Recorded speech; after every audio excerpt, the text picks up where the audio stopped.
Un crime a été commis. Serait-ce le colonel Moutard dans le salon avec le chandelier? Il n'y a qu'un seul moyen de le savoir, et ce soir, nous allons mener l'enquête.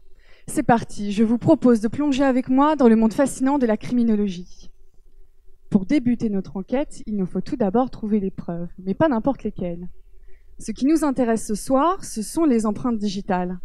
Et elles sont partout autour de nous, visibles et surtout invisibles. Mais déjà, à cet instant précis, je suis sûre que vous avez tous en tête les prouesses scientifiques de NCIS ou encore des experts.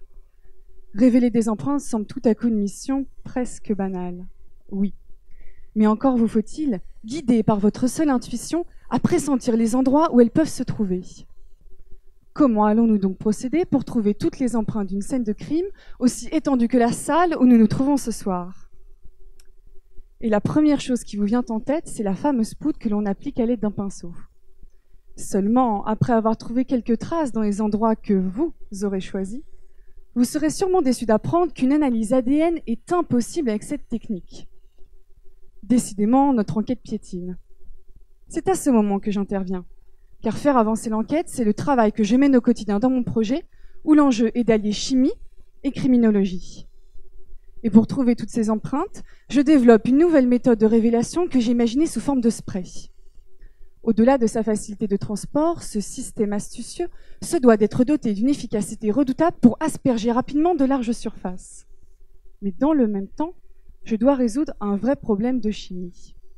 Celui de rendre visibles les empreintes tout en préservant l'ADN.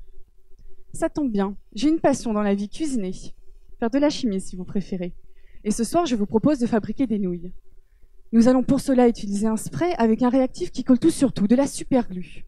Et cette colle au contact des crêtes de l'empreinte va former de longues fibres en forme de spaghettis, rendant visible ce qui était alors invisible à nos yeux.